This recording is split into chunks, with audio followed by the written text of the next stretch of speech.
Rona. Rona, could you start us off with a prayer, please? Oh God, our Heavenly Father, we thank you, dear Lord, for this opportunity to be together once more. Lord, you know our purpose here this evening. It's all about motherhood.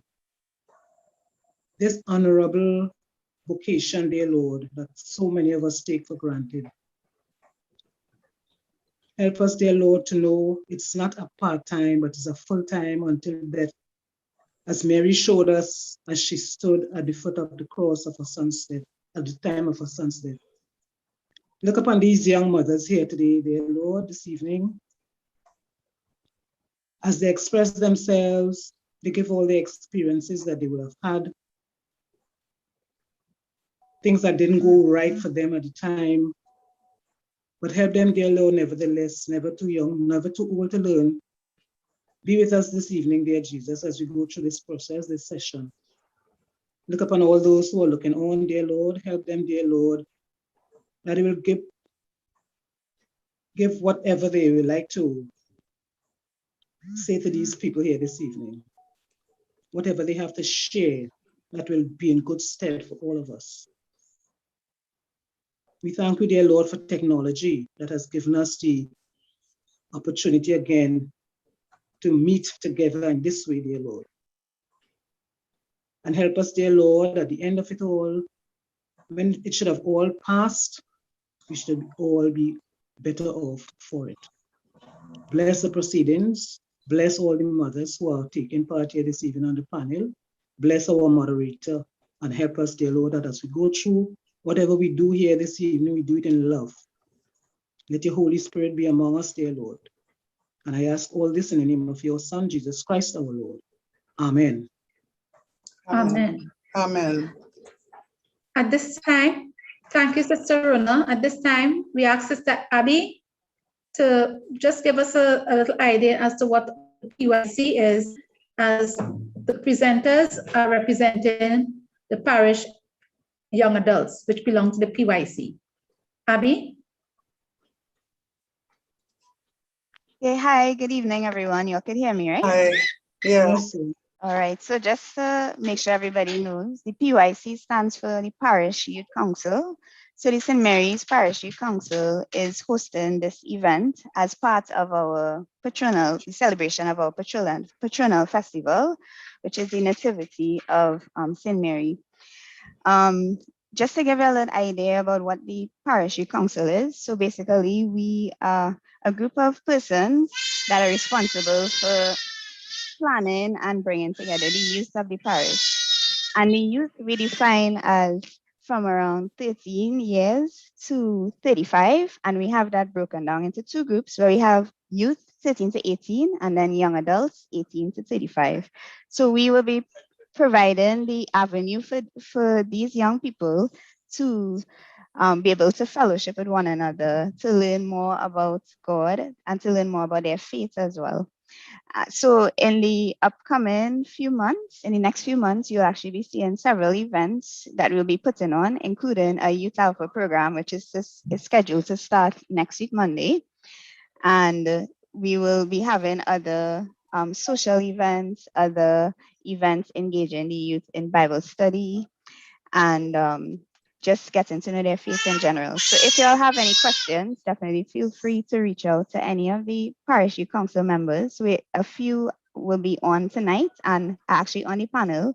So we have Auntie Gilda, Auntie Debbie, Auntie Rona, and then we have other persons as well. We have Reverend Andre, who is our clergy member on the Parish Youth Council here with us. And we have many other members as well who will be involved in the planning of the youth affairs. So please feel free to reach out to any of us if it's something you're interested in being a part of, and also parents, if you need any more information, we'll be happy to engage you guys as well. So that was basically my summary of the Parish Youth Council. Thank you, Sister Abby. At this time, I give you a brief introduction into the proceedings for this evening. A very warm welcome again to all who have joined us tonight. I am Debbie Melville, an adult nurturer of the Parish Youth Council, with responsibility for managing the activities of the young adults. As we continue the celebration of the Patronal Festival of St. Mary's Parish, the young adults comprising of parishioners from 18 to 35 years presents a panel discussion on preparing young women for motherhood. This activity is quite fitting, as our patron saint is St. Mary, the mother of our Lord Jesus Christ. The Bible references our Holy Mother with Jesus through different stages of his life, from conception, his baptism, fleeing with him as a young child, finding him in the temple when he was about 12 years, at a wedding, making a request of him as an adult, being at the foot of the cross at his death, and finally ascending to heaven, where she intercedes to her Son for us. Motherhood, as Mary, our mother saint, has demonstrated that it never ended. Our panelists will take you on a journey through different stages of motherhood. You will also hear testimonies of 2 young women that will be read to you.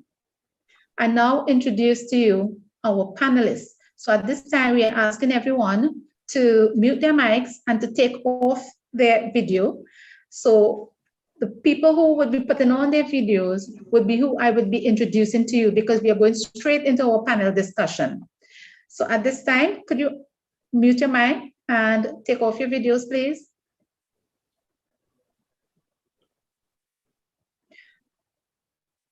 Okay, so at this time,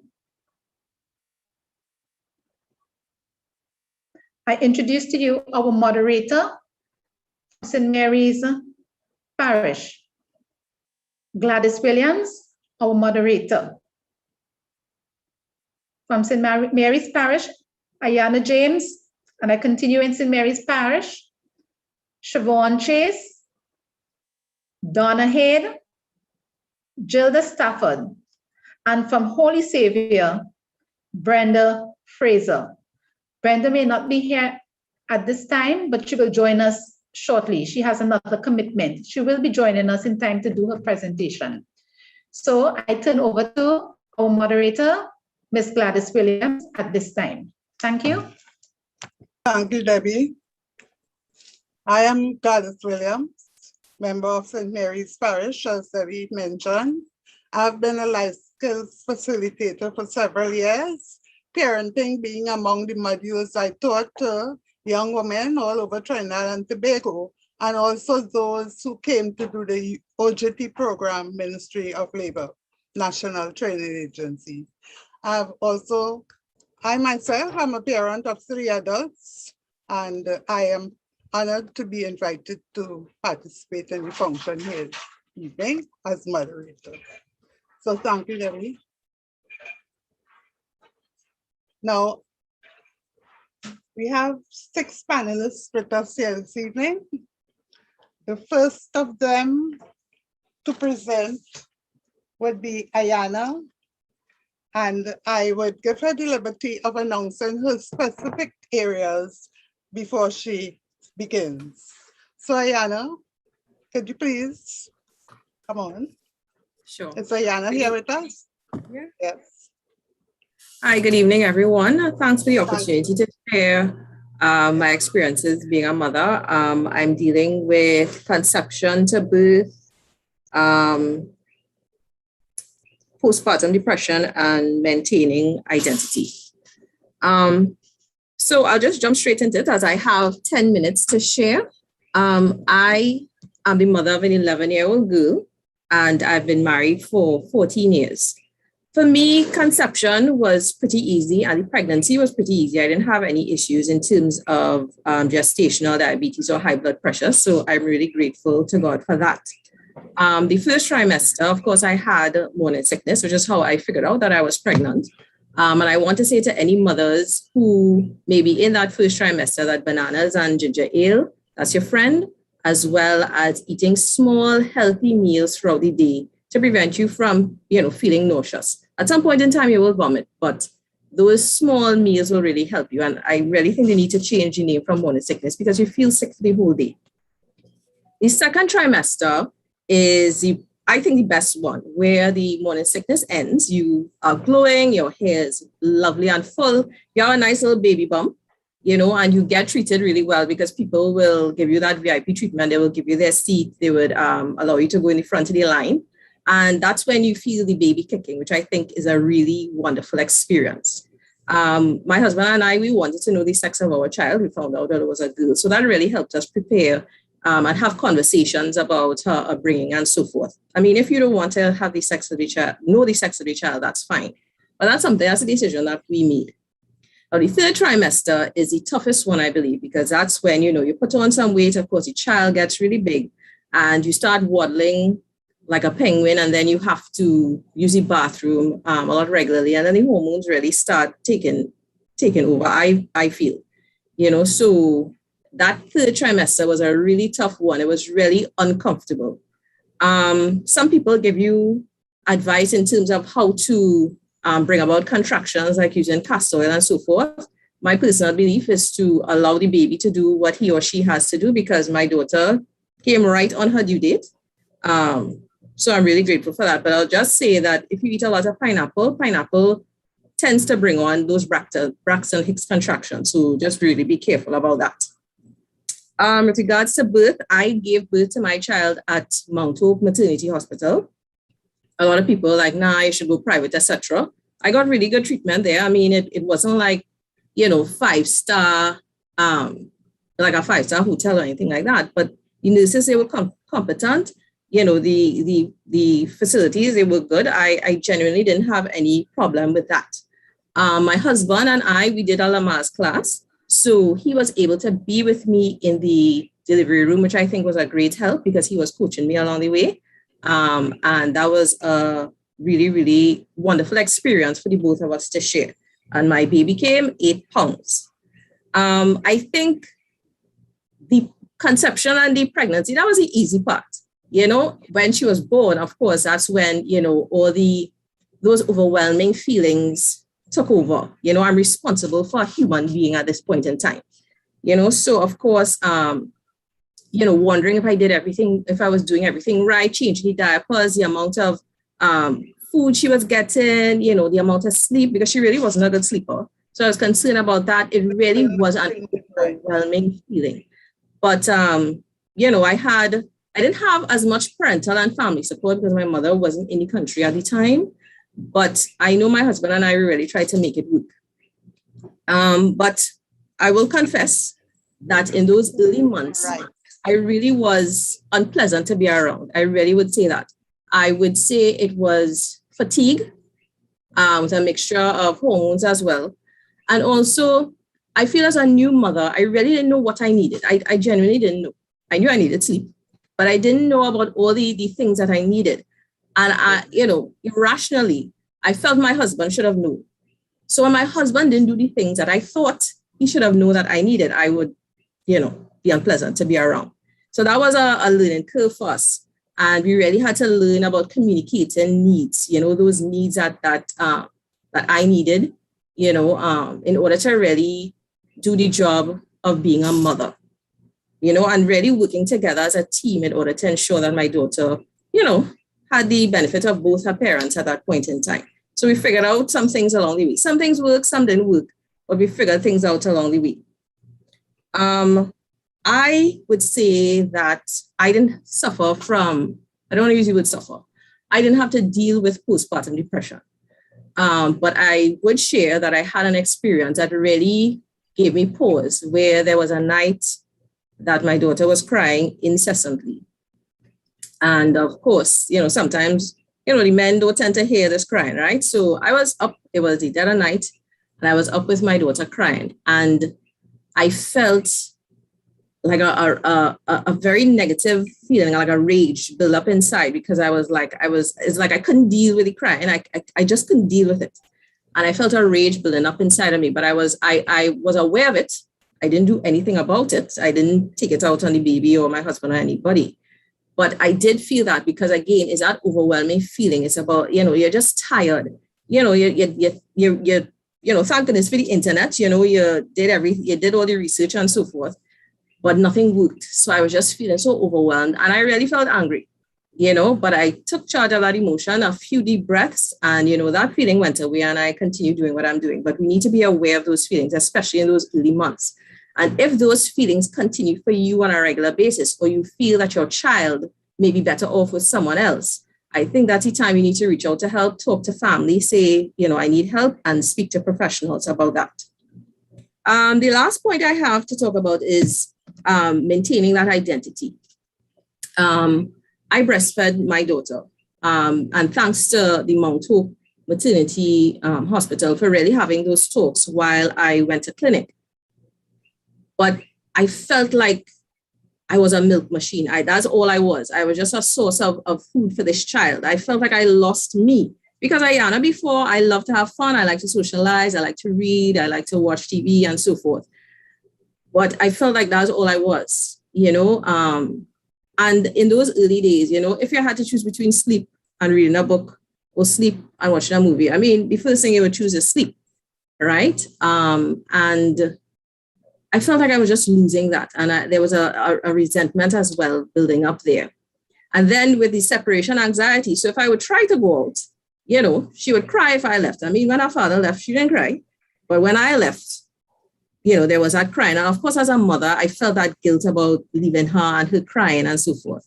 So, I felt like I couldn't go out and socialize with adults. Yes, I had my husband, of course, but, with my friends, just to socialize and have fun and laugh and so forth. I felt like I couldn't do that. Even if they came by me, I still had to, make sure that she was okay, So I felt a little bit, I lost some of myself. And even as she went to preschool and primary school, they used to call me mommy. Her friends would say Najma's mommy, right? But they used to call me mommy. And I felt like, okay, my whole name is Ayana. Ayana is fine. But of course, as she got older and the separation anxiety got less, I was able to leave her some more, go out some more and then get back to who I was, get back to the Ayana I feel comfortable with. And I even, learned some new parts of myself. So it's, you're not the same person as you were before the baby. You're an enhanced version, I believe. So I discovered new parts of myself and so forth that I didn't really know before. So I think that was an interesting journey. I could leave her behind in school a little bit. I used to leave her late. Now, for me, I am a teacher, so that is part of my identity as a teacher. But when you leave work and you have to go and pick up your child, you get into that part of mommy. And my fellow panelists will talk about, that working aspect, being a working mother. But just to say that trip between leaving work and going and picking up my child, that was precious time. Because it allowed me to decompress, just get rid of all the stress, listen to the music that I wanted to and so forth, and then go and pick up my child. And then I could, be the mother that I needed to be. So that's my experience with regards to being a mother. I would say that it has its ups and downs, but it's really very, very rewarding. My daughter is 11. I've seen her grow up into a very caring, talented individual. And I pray for, all of God's blessings upon her to continue to contribute to society, and my husband and I continue to work together as a team. Sometimes, we have differences of opinion in how things should be done, but it's about talking regularly, not shutting down, but having regular conversations about how things should be done with regards to rearing our child. So thank you very much for the opportunity to share. Thank you very much, Ayana. It was indeed an interesting journey that it took us on, and we were able to gather some very essential points. So if you brought back some memories to me too, and we really, you sort of encapsulated everything about the joys and the challenges, which you call the ups and downs, which is very realistic. So thank you very much. Thanks, Gladys. Thank you. You're welcome. We have as our secondary speakers for this topic, from conception to birth. We have Gilda, who will present now on the secondary as a secondary speaker on this topic, conception to birth. Thank you, Gilda. In terms of that area of conception to birth, it is a time of real challenge. And if it's the first baby, particularly, if it's the first baby, then it is really something that people would have told you you hear lots and lots of stories, but your story is the one that you will experience, and it will be totally different because this is your reality. So you find that on becoming pregnant, as Ayana did go through some of her feelings in the morning and the different nausea sometimes and what she would have eaten. For some people, nothing stays down regardless of what it is. I didn't have that experience, however. I had a good appetite. The only thing, there were certain things I couldn't inhale, I couldn't smell because it would make me upset. But one of the things that I like to look at is when you become pregnant, that feeling that something is going on inside of you, which you cannot even explain. It is a miracle that is taking place.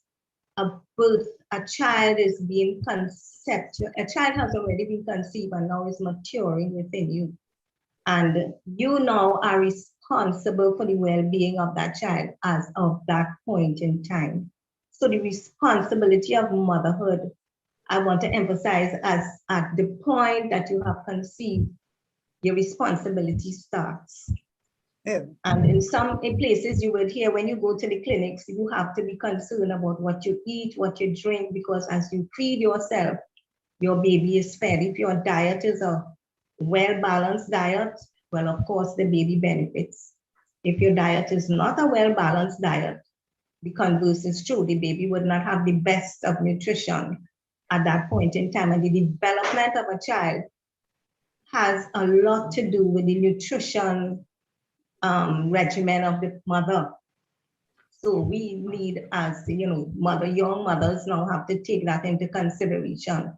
A lot of young mothers I see now ingesting certain things that they might enjoy, sure, but it might not be the best for the nutrition of the baby that is being formed. The bones require a lot of calcium, and for the teeth to be well formed, for the brain to develop, you need a balanced meal with all the different nutrient values. So that is something that has to be taken into consideration. And I also identify with one of what that Ayana did say about this in the night. For some reason, the dads don't necessarily hear when that baby is crying. So mothers have to get up and or change or take care of whatever the need might have been that would have caused the baby to wake up. Some babies love to go to sleep very early and wake up next morning. Some stay up all night. I never had any of those that slept all night. So it was a real challenge, and I could identify with that, getting up to take care. But as we know, because there is a responsibility now and you have to deal with it, you have to find that strength and that emotional wellness within you to cope, because it is indeed the demand that baby is making on you is one that you never would have experienced, especially if it's the first. You never would have experienced that before. So you have to find it within yourself. And of course, when you have a dad on the side, like in her case, she said there was a husband. In my case, my husband was there. So you have the support, even though you don't get it during the night, at least in the daytime, you will have that support. But if there is a situation, and it's just one little instance I want to point at, if you become pregnant in a situation where the father of the child is not very present, that could pose a serious emotional challenge for a young mother. You feel alone, you feel, that even though you have your parents and others around, but to know that the father of the child is not present, it brings a certain amount of emotional turmoil, and that too would affect the baby. It will, because all your emotional feelings transcend into that fetus. So I did not have the experience, but I know it is a real experience that many young mothers have and may have in the future, that you become pregnant and then you are all alone to manage yourself and this baby without the assistance of the father of the child. And that is something, we need to look at. And for mothers who are here already, maybe listening to this program, it is something that you need to consider. You need to be very strong. You need to take it upon yourself and say, well, look, this has already happened, and I am going to make the best of it. Some of the characteristics that come out of a person who has to do it alone, they would never have known that they could pull that out. And prayer, as Christian, and we are all here aligned to Christian thinking and beliefs, prayer helps a lot to give you that strength when you find yourself alone in a pregnancy. So I just wanted to contribute to those two little areas, particularly being alone without the father's support at the point in time when you are pregnant. It could be very challenging. So you need to have people around you who you trust, who will be there for you, not to give you bad advice at that time, because bad advice is not going to help your emotional state. You need people who will be positive with you to give you the support to help you to go forward and know that, well, you have this baby to take care of and you have to give the baby the best of yourself. Thank you. Thank you very much, Sheila. I noted that this point about feeling alienated, feeling all alone, the effect it can have on the unborn child because of the emotions that stir up within the mother. That is very important.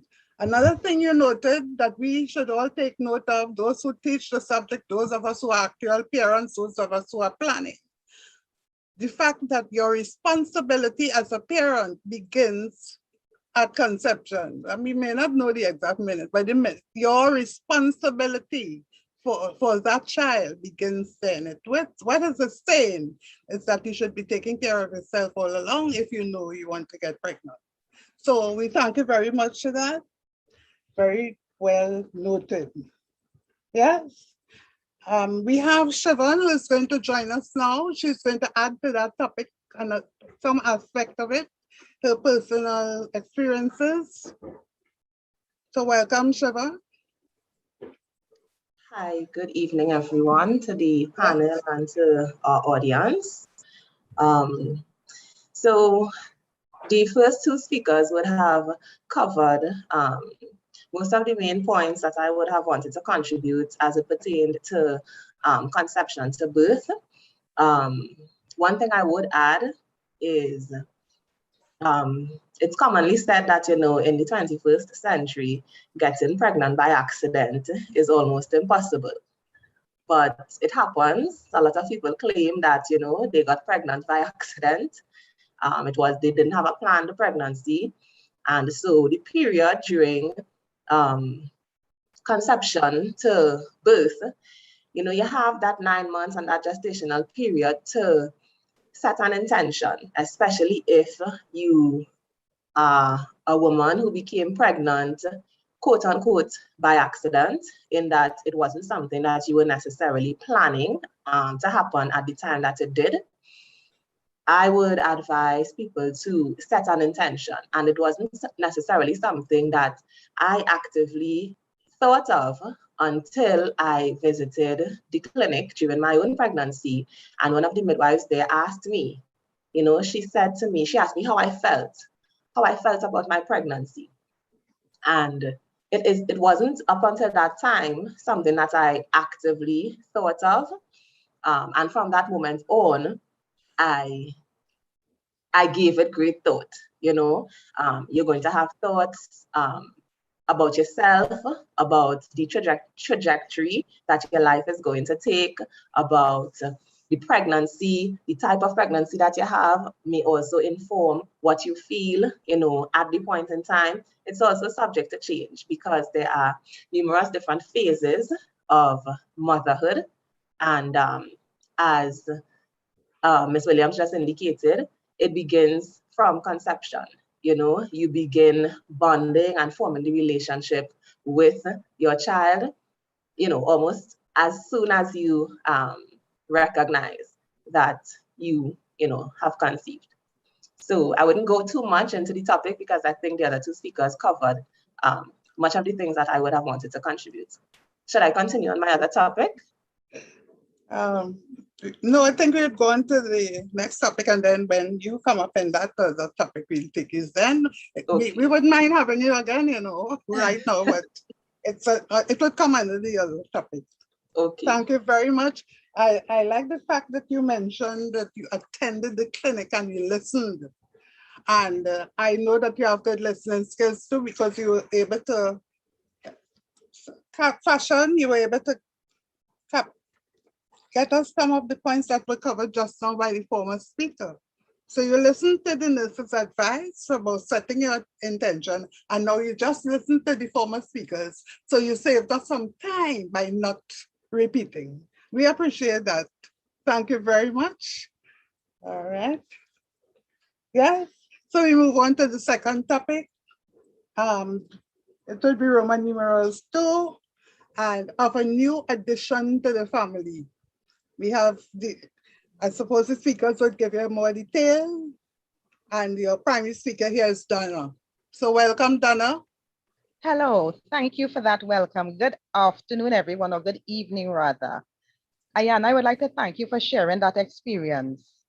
My experience, however, was a little different. I did not have much morning sickness. As a matter of fact, I was told I had an uneventful pregnancy. Straight through, I had no issues, so I was totally uneventful. However, I am here to tell you about the preparation for the addition to the family and what my experience had been. Now, like Ayana, I am married. I got married at the mature age of 32. So when I became pregnant, I wanted to be pregnant because I wanted to have a child. I was really excited. So I was mentally prepared because I know that this is what I wanted. I know that I wanted to start a family, and I was starting with this family with the person that I wanted to start the family with. So I was mentally prepared, and I was pretty excited when I found out that I was pregnant. I prayed a lot. I asked God just for a healthy child. I did not care whether it was a boy or a girl. I simply wanted 10 fingers, 10 toes, a whole human being. And I was blessed with that, with my first son.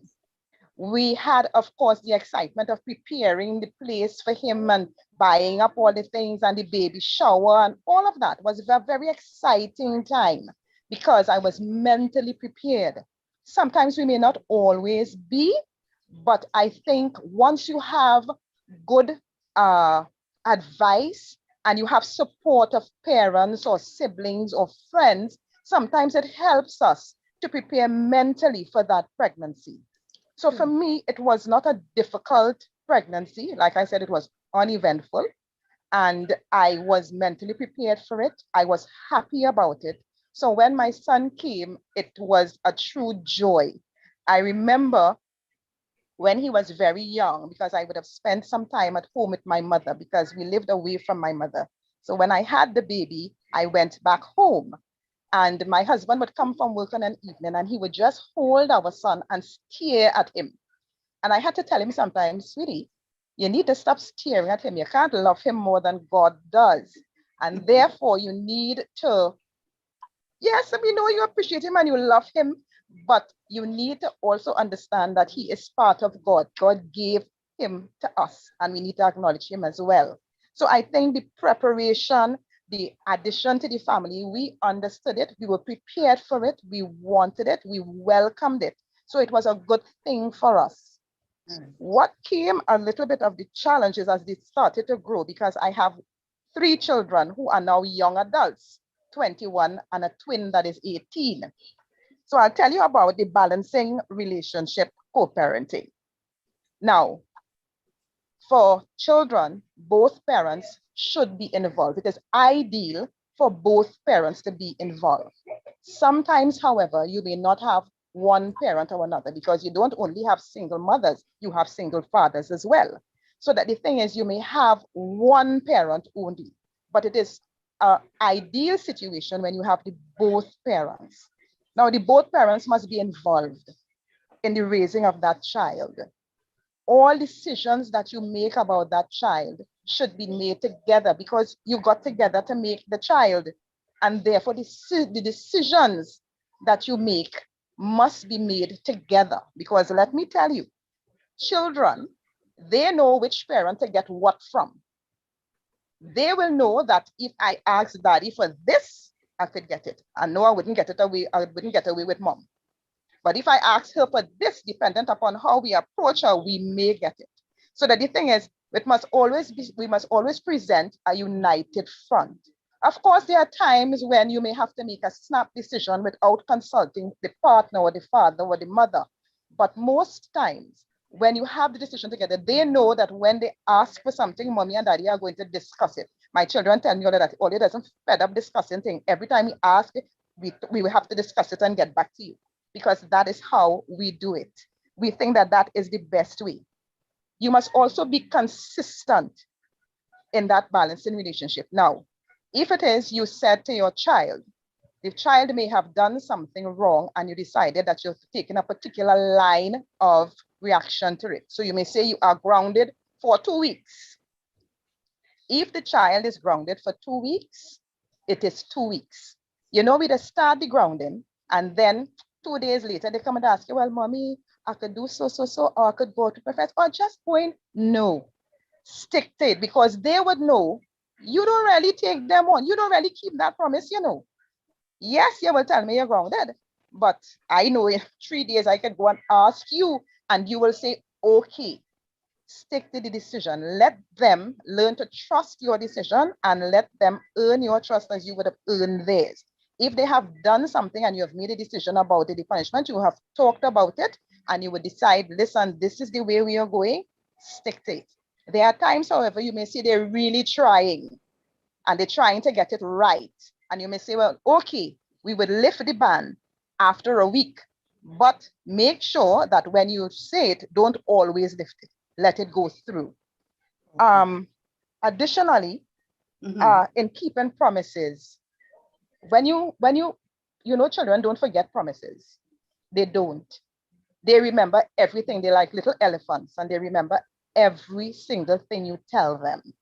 And when you make promises, both, even if it's for disciplinary decisions or a promise to give or get something, a reward, then we must try and keep those promises as much as possible. We must build a relationship of trust with our children. They trust us automatically as parents because they know we will take care of them, we will provide for them. But we also need to trust them so that when they make promises as well, they need to keep their promises, and we must ensure that they keep the promises that they have made. As I would have mentioned, I have 3 children. So I had my first son, he was 2.5 years old, and I became pregnant with twins. We did not know at first. So of course we were preparing him and telling him, you know, you're going to get a baby brother or sister. And we had this teddy bear who was supposedly the baby brother or sister. So we were telling him, well, you'll have to help feed the baby and you will have to help change the baby's diapers. And we were preparing him all along. And then, of course, everybody started watching me and saying, Donna, that's a twin belly. And I said, Lord. In any event, when we went to the sonographer, it was confirmed that it was a twin.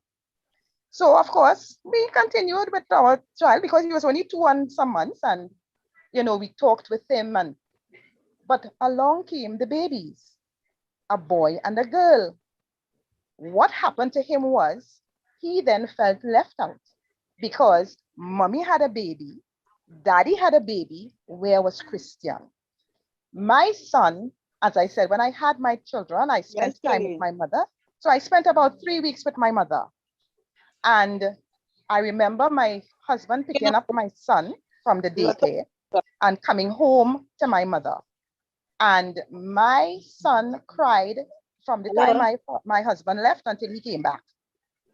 And my mother couldn't understand why it is he was crying and that kind of thing. But the thing was, he felt that he was no longer part of the circle because he had been in the circle of 3, mommy, daddy, and myself. And now the circle had expanded not to 4, but to 5. And he felt kind of left out. And I remember when I got home with the children, when we eventually went home, he asked my husband if I was there to stay, because he wasn't too sure that I was there to stay, because I was always busy taking up with the twin. And yet, of course, you know, when you have a twin, everybody is like a twin. And the thing is, we needed to embrace him and make him become part of it, pull him in again, and let him be part of that excitement of having both a brother and a sister. He didn't have he had an and therefore we had to coach him and mentor him and bring him back into the fact that, listen, you are really fortunate. You have 2. You have a brother and a sister to play with. So that the thing is, we had to prepare him mentally. And even though we were doing that, the fact that it was 2, it really threw him off. So sometimes, and I want to stress that, you know, like I said, when people have multiple births, we get excited and stuff, and everybody's how the twin and how the twin. Don't forget the other siblings. They are just as important. We also talked about single motherhood, and Gilda would have touched on it. Sometimes some pregnancies are unplanned. We did not plan for it. And then there are women now who are making decisions to have a child without having the partner. Either way, you have to be prepared for that as well. As Gilda would have said, you need to have support from family and friends who are positive, because sometimes when you have an unplanned pregnancy, you're not happy about it, you're upset, you're not sure that you're really ready for this, and those negative feelings impact on your unborn child. So therefore, you need to be around people who would support you, people who you know are behind you, and you will get their assistance when you need it. For women who may have decided, listen, I would like to have a child, maybe they're saying, listen, I am not getting married, or maybe my partner doesn't want to get married, or whatever it is, and they have taken the decision to have the child alone. That is another preparation. You have to prepare because you have made the decision to have the child alone. But in doing so, you must also look at the support of your family, of your friends, of your relatives. Either way, planned or unplanned, as I said, mentally, we have to prepare for it. Physically, we have to prepare for it. And therefore, when the baby is here, then we know, listen, we have a responsibility to this little being. You have created a human being that you have responsibility for, and we need to be prepared for that.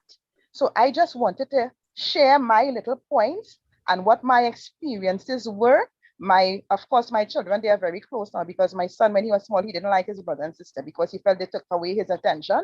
But now they're extremely close and inseparable. So that I praise and I thank God for them each day, and I bless them, and I ask God to keep them covered, just as I ask God to keep their friends as well covered. So I just wanted to share my little points with you this afternoon, and thank you for allowing me to do that. Oh, thank you so much.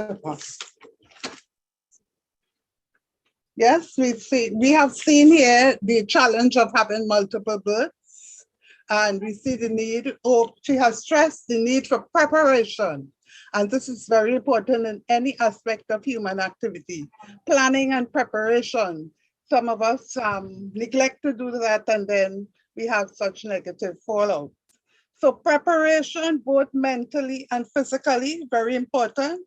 We saw even preparation of the baby brother for the coming of the babies. And that's why it worked out so well in the end, even though he got more siblings than he expected. We also saw that you mentioned this is reinforcing a point made earlier about the effects of negative feelings that the mother may be harboring during the pregnancy, how it could affect an unborn child. So to avoid all that, planned or unplanned pregnancy, I'm summarizing, it means that we must prepare, set up that element of trust with the other sibling, and try to get the support of your loved ones, your friends, your family members. So Thank you so much, Donna. We'll move on now. We should go to an aspect called, this is secondary, but I think this is so comprehensive. I will invite any member of the panelists if they would just want to add something briefly, because she covered so much of there for us. Anybody wants to add just one little point? Any of my panelists has anything to add? Okay, then we'd move on. Maybe when we summarizing at the end, we would be able to add it. So that was Donna. We have now, we see we are learning so much this afternoon that I hope we are taking notes, even some of us who are in other aspects of it, maybe grandparenting too. Yes. So we move on now to, we'll see what Gilda has to say on we have now this aspect of the working mother, very important. The working mother during pregnancy and after birth. Siobhan, would you join us for that, please? This is where you wanted to come in just now. You're welcome back. We are happy to have you again. Thank you for the opportunity to contribute again. So I'm going to categorize the topic of being a working mother into 3 categories. I'll speak first on being a working mother during pregnancy, after birth, and upon returning to work. So during pregnancy, some of the things that would need to be considered would be the type of work that you do. First of all, employment is important, especially where rearing children is concerned.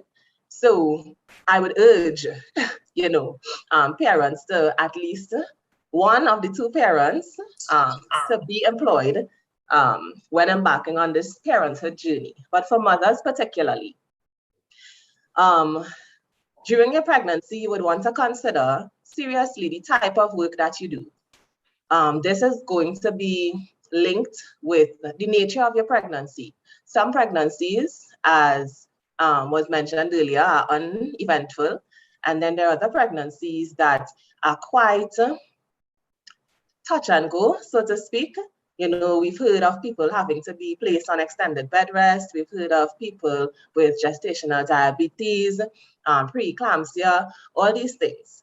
So pregnancy, although the objective is a joyful one, the outcome rather is a joyful one, there are a lot of health scares that could come along with it. And so these things need to be taken into consideration when you're thinking about, having children.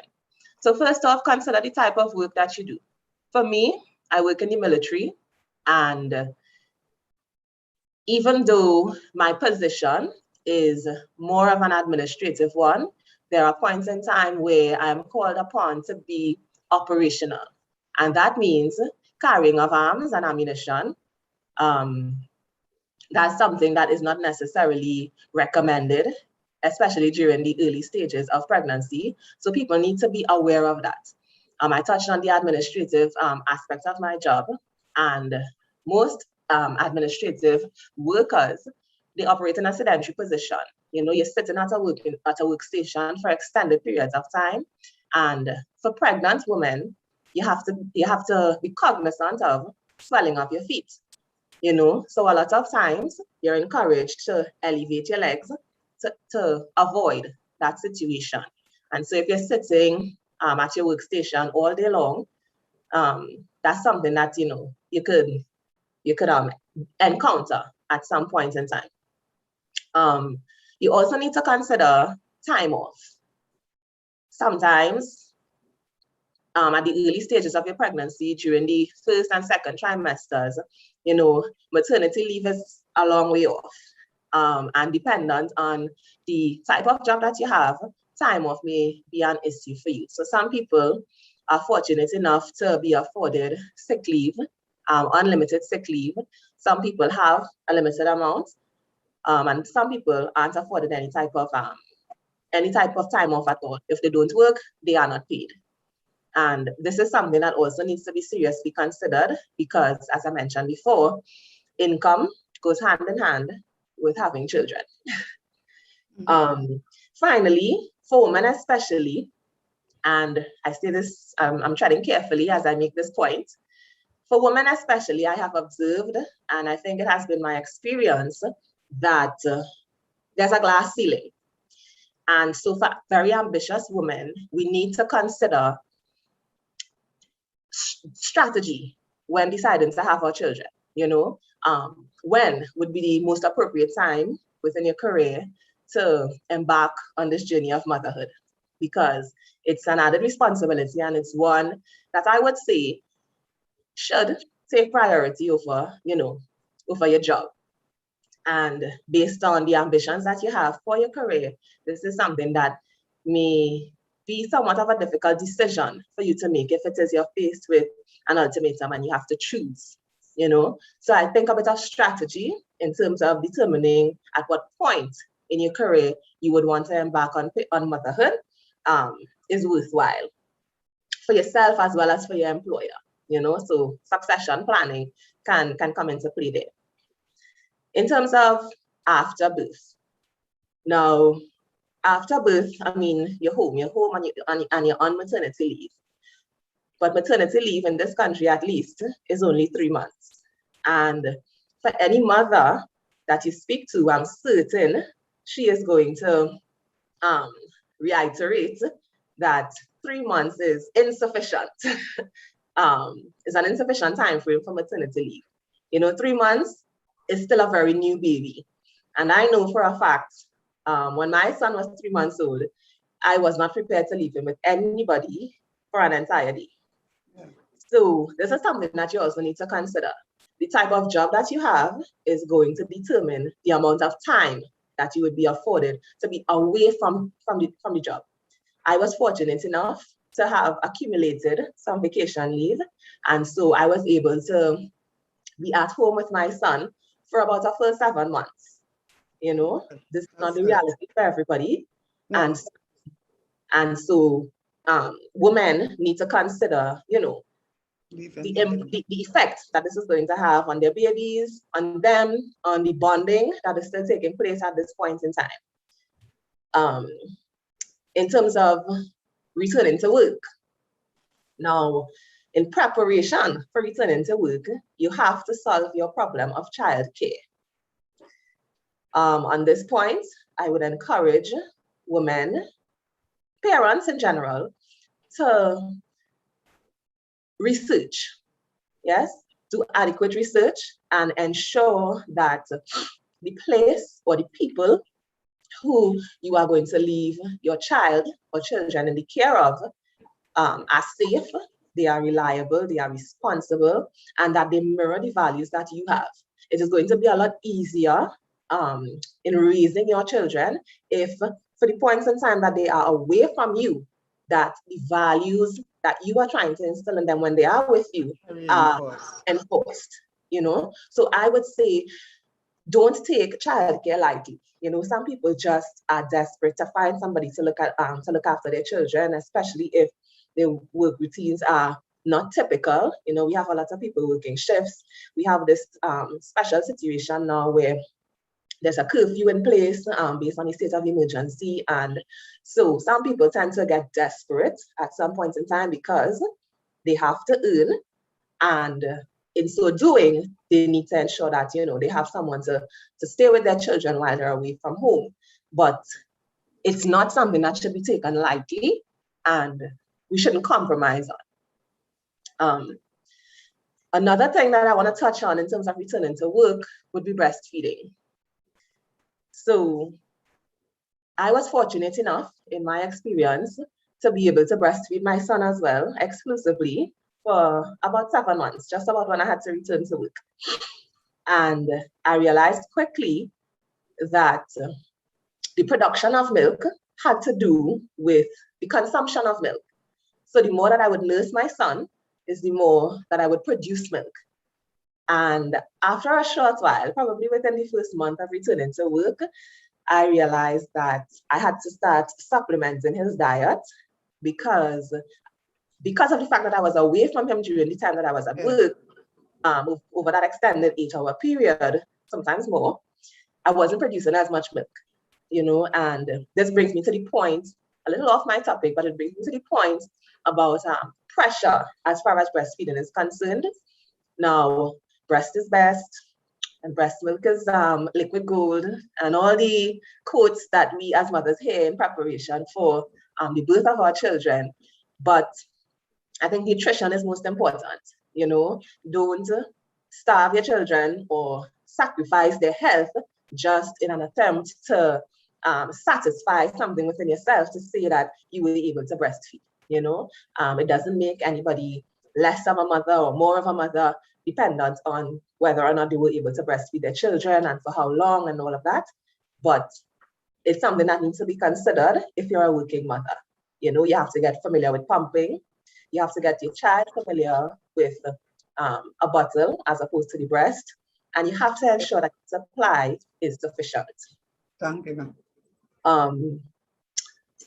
Also, just having a plan B with regard to that. You know, if you recognize that you aren't able to sustain the nutrition of your child as you should be based on their age by exclusively breastfeeding, then it's quite fine to supplement the diet with other appropriate foods.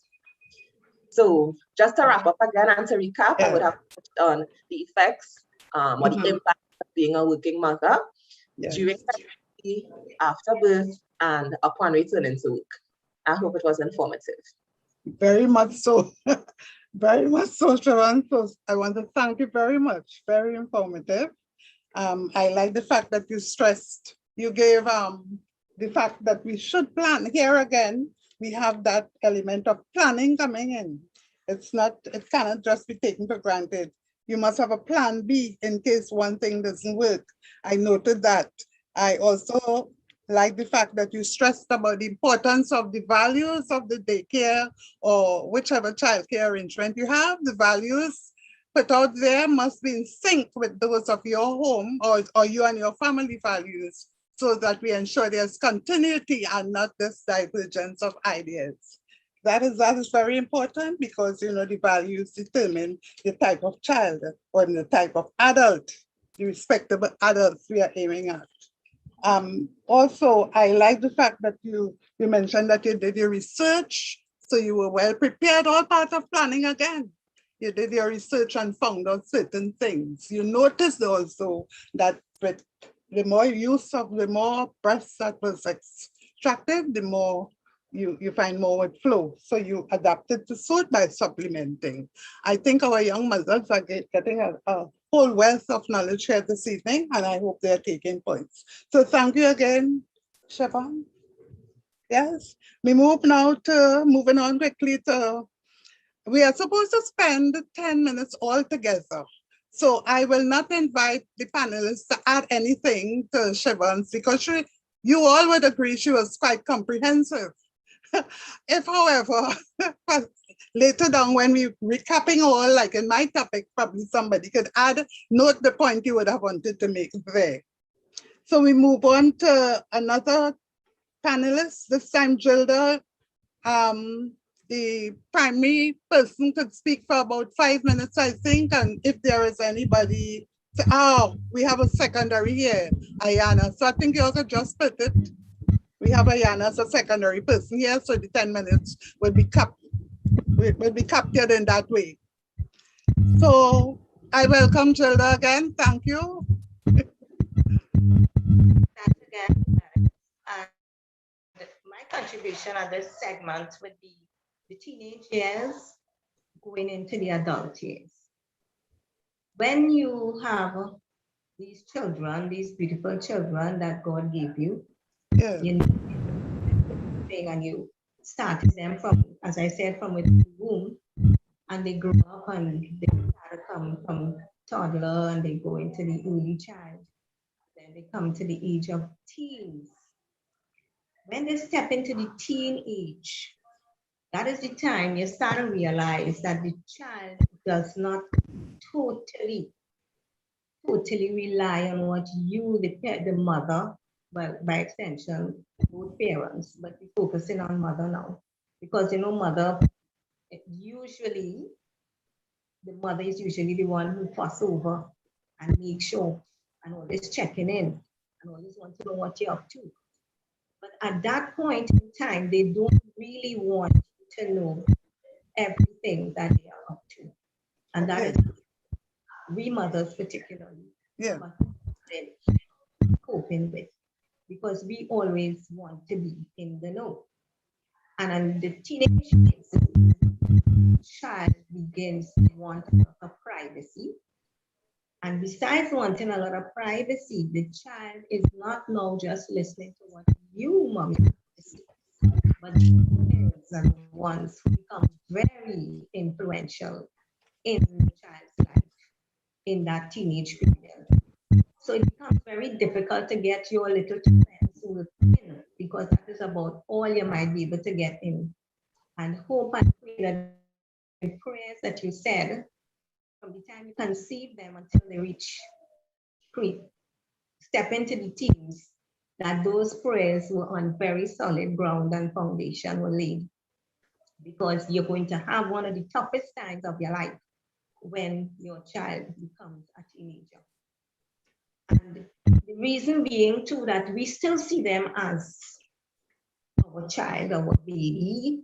If it's more than one, the youngest one, of course, going to be still a baby. And if that youngest one is 14 years, definitely that youngest one at 14 don't want to be considered a baby anymore. Because the peers are not wanting them to listen rather than you getting them to listen. So they want to identify. It's a period in the development when they identify with their peers. Group identity is critical. And to be part of the group, they have to fit in. And fitting in into that group may not always mean that what you have laid down for all those years coming up to teens is what they are going to be depending on to make decisions. So it is one of those tough times, the teenage years. You as the mother, you will be still talking and checking in and wanting to know, but they will take either a whole lot of stuff from you. In order for you to be able to succeed at that point, you have to be so diligent and careful in your walk with them up to that point. If you stay close to them, sometimes we lose them a little bit between toddler and teens, because we want them to become independent, to learn to take care, to have their shower, how to treat with their checking up their. So when they become at that age, no longer picking out the clothes, and I mean, even now I'm seeing children at toddler stage picking out clothes. They want to lay like this and they like that. You know, so by the time they reach teens, they want to wear what they want to wear, especially independence. They want to look the rest of the teens in the group. So it is a difficult period. And as I said, the most successful way to overcome that is to maintain a close connection with them throughout. So you're not just binding on them when they become teens. You would have been walking very closely. Close enough, not too close to smother them and stifle them, but close enough to understand the path and to follow the growth and development. So when they step into that area, you're not too far away. So they will still, even though you're going to have the challenge of competing with the peers, you will still be able to get some of what you have laid down as the rules or the codes of discipline within the home, or whatever else you have laid down as their values, to ensure that those values throughout. Thank you. I just want to step now. I don't want to stay too long at the teenage, because I want a little more on the adult child. Because at my age, I have 3 adult children. And I can tell you that at the adult stage, I see your role as a mother and my extension as parent. It's like you have made an investment. You want to see what the returns on your investment turn out to be. You want to know whether you have made a good investment or not, or whether your investment did not yield good results or good returns. Because at that time, it's not even the teenager, you're way past that, they become adults. And when they become adults, now we're looking at maybe between go now to the 20s, into the 20s and beyond. Okay. Even though that's what we consider adult age in Trinidad and Tobago, we consider now older than 18. You're at the point where you're probably courting and developing relationships, and when they are married, even more so. Because when your child has reached the stage of being married, you totally have given up. Okay. Thanks. Interferer. Interferer in their life. Whatever you have invested in life, you have to observe how that has worked or has not worked. Very good. Very good. Thank you. They must be allowed to make decisions, and they must learn from either a good or a bad decision. Because you can still, as if they're now toddlers, you have to totally cause conflict between yourself and your child. Okay. Decisions, and you have to leave them alone to make decisions. Thank you. Thank you. Okay. Thank you so much, Ayana. Thank you so much. Yes, we realize that the role of the parent is changing here, it's shifting. So no longer CEO kind of, my word goes, my decision-making center. So you have your role now as one of consultant. Yes, because adults you mentioned, they need to develop autonomy and independence. So you give them a little slack, but as you mentioned, I like how you put it, you're walking close enough with them to keep the connection. That key word, connection with your children at all stages, especially here in the teenage years, where the executive decision-making center of the brain, then that frontal lobe there is not quite yet developed. So I will take your point. I hope we all note that point where you are giving them some autonomy. You're giving them some independence, but not the hovering helicopter type parent. Yes. So thank you very much again, Gilda. Ayana, please, could you come on? We want to keep precise so that we get home before the curfew time. So we have, yes, I have been looking up and yeah. So I think we are doing well so far. We just have Ayana and Brendan. I just have one point to add that, and I came to that realization just the other day with regards to that transition from your baby to my preteen. I have a daughter, and I think sometimes as mothers, we look at how we were raised and we say, all right, I'm not going to do some of the things that my parents did. And I'm going to, quote unquote, right the wrongs. And I realized that, and I think it should be evident that she is not an 11-year version of me. She is her own person. And I try to parent her like how I wished I were parented. But she's not me.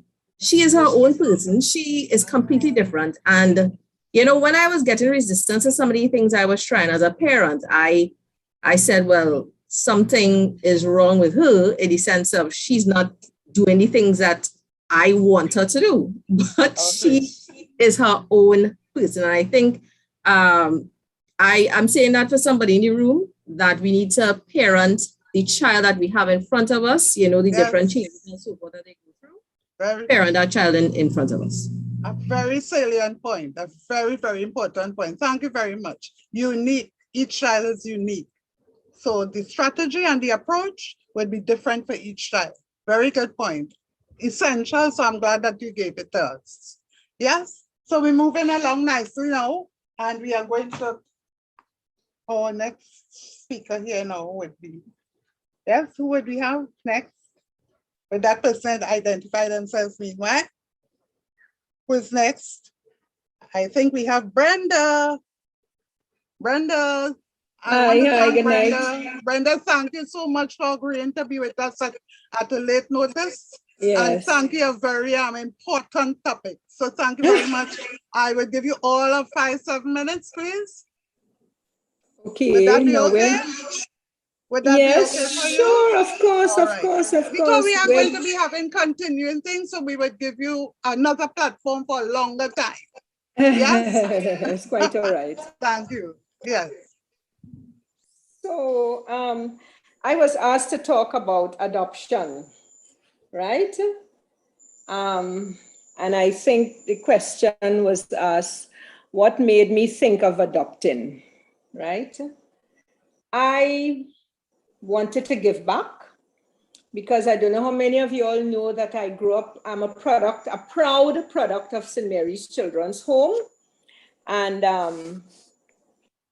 so much was done for me as a child in the home. And I just felt that I should give back, something. And there was this family, and I wanted to do something with them. Yeah. Right? And as my priest would say, she didn't take one, she didn't take two, she took three. I was a very brave woman, right? to adopt three children. Very adventurous. Very Yes, adventurous. very adventurous. I was very brave. I didn't know what I was going into, but I decided. But I took them one at a time, right? The first one, he is my godson, and I took him just as he passed common entrance to go to Trinity College, right? So you know that age, right? And the second one, he had just passed common entrance too when I took him. He also went to Trinity. The girl, I took her, she was 10. She was in common entrance class when I took her, right? So she passed for Bishops East.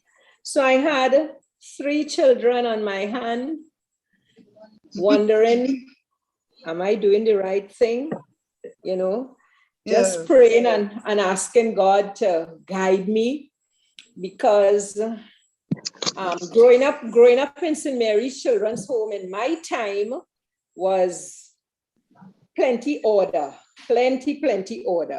right? Yeah. So it was old school because the caretakers and so there were old school people, not like now, modern day, So, well, I thought I was doing the right thing by being very strict with them, and I must tell you, I really used to beat a lot. I used to beat a lot. I used to beat a lot. But anyhow, they're all the better for it, They have no regrets. They love me more, But it was trying. When they reach teenage, as Gilda said, and as the last speaker, somebody before said, when they reach teenage, you have to be on top of them, and it was, wow. It was, I can't tell you, it was hard, but I rallied through and we made it, right? Yeah. How did I feel about adopting them? In the end, it hasn't ended because they're still around. The eldest one is no longer with me, but the other 2 are here. And I am so proud of them. I'm really, really proud of them. They have done well and they continue to do well, Congrats. Try it, and I don't know about adopting now. I don't know how people feel about adopting now because it's a whole different ball game. It's a different ball game, the kind of children, the way children speak to their parents, even going down the road, you try to correct a child and they tell you, oh, you're so and so, and and I prefer to keep my mouth shut, have nothing to say to them, which might not be the right thing because they're going down the wrong road, But I am happy that I did what I did, and I will do it again if I had to do it, So what again you want to find out from me? Well, tell us any more of the challenges you would have met along the way with them. Hmm. We heard some of the joys because now you are proud. Yes. And God has been with you. The challenges were not many, you know, because the little secret is I think they were afraid of me. So they didn't give me. I think they were afraid of me. They were afraid of the hand, you know. They were afraid of. One thing I used to tell them, please do not tell me any lies. Do not lie to me. There is nothing to lie about. Just tell me the truth and everything will be beautiful. So when they get licks, it's because they told a lie, you know, and we understood that, you know, but we had some challenges, yes, especially with the eldest one, but you know, you want to play manish and thing for me, and I will have to call in a friend to talk to him, and so, but other than that, it wasn't bad. It wasn't bad. And we had lots of promises. Like I would say, if you do well this month end, we will go out to dinner month end, you know, and motivation. Yes, you know. So you have to work for your things, you know. But all in all, it wasn't bad, right? You said one of them is still around. You said one of them is still around? Two of them, too. Yes. So you still do some parenting? Well, you have to. You have to, you know. Yes, it's ongoing. They mightn't like it, as Jilla said, it's ongoing, you know, but you have to do it. If you see them going down the wrong road, you have to correct them, you know, and you have to tell them, hello, don't do this. It's better if you try this. You know, I say, look, you're a big man, you're a big woman. I am just advising you. That's it. Try this, try that, you know. From experience. Yeah.